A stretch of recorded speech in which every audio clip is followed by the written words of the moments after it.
Hey everybody, it's Vicky with Dementia with Grace. I hope everybody's doing great today.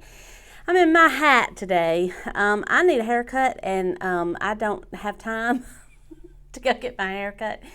And so anyway, y'all are seeing me in my hat and my pearls and my sweatshirt and all of that. And I want to just tell y'all today that we're going to talk about the piece of the toolkit that I think is probably the most important, and that is joy. How to find joy on the journey, how to have joy on the journey. Is it okay to have joy on the journey? I have a lot of people that are just, they just don't feel like it's appropriate to laugh and play and have fun with their person with dementia.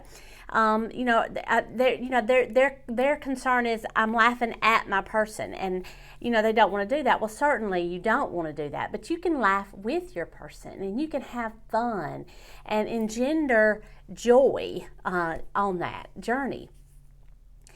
There are lots and lots of things to have fun with. We talk about, in the book, and I don't have a copy of my book, but y'all, normally it's in the back of me, but I decided to shoot a different place, this series in a different place in the room.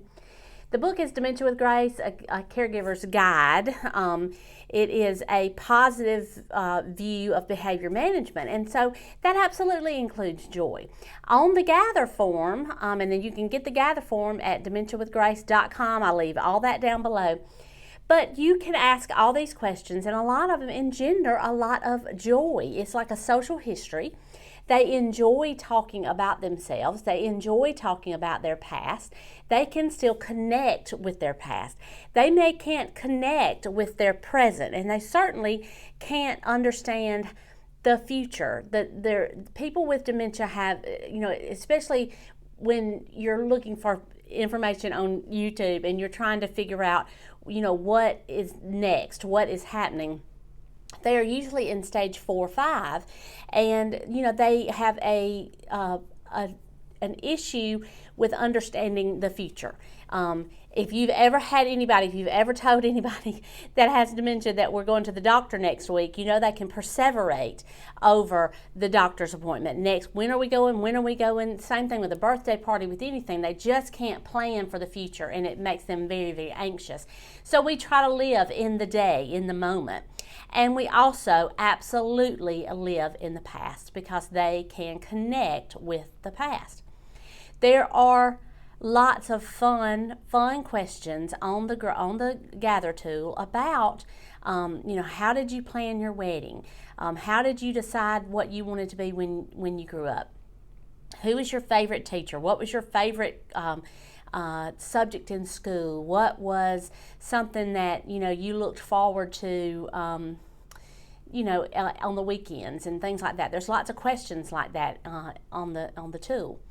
And it engenders joy. It really does. And I always say, if you can get them laughing and talking, just keep that going if you can. Watch funny videos. Watch cat. There's a plethora of cat videos and dog videos and funny people videos on YouTube, and that is something that you can do together. That is something, if you're a teenager, if you're a young adult, and you're trying to figure out how to spend more valuable time with your person, pull your phone out and do the Snapchat with them and show them the funny faces and the filters that they can put on their face with the dog ears and the little bunny nose and things like that. People with dementia love to see that. And it's just something that you can do to play and have fun. Next week, we're going to be talking about what remains in each of the stages. I've already talked about the 7 stages and what is lost at each stage. And it's important to know that. It's important for you as a caregiver to plan for those losses and plan around those losses and establish structure that is going to support them in their losses. But next week, we're going to talk about what remains. And at every stage, something remains, even all the way down in 7. Something remains of the soul of the person. And intimacy is not just crying. Intimacy is laughing with somebody. And people need that intimacy all through their life, to the very end of their life. And it's important for you to know how to do that. And I think it's an important piece of your toolkit. is to allow yourself to have fun, allow yourself to play with your person with dementia, and allow that joy to come in, because there is still some joy left, right? It is, I know. And so I want to encourage you to have moments of your day that it's dedicated to laughter and play, okay? All right, very good. I'm hoping to answer some of these questions this week in this series about and to fill up your caregiver toolkit is what I'm trying to do this week in the series. So if you've missed the other two, this is the third one in the series. I've put them in a playlist, in the caregiver dementia caregiver playlist.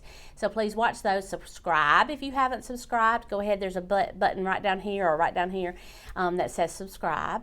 And then join us over on Facebook for the caregiver support group over there. It's called Dementia with Grace Caregiver Support Group. Just ask to join. Tell us that you came to us through YouTube, and I'll go ahead and let you in. And then we'll play. Okay? I think that sounds fun. All right. I will talk to y'all soon. I love y'all. Bye. Mwah.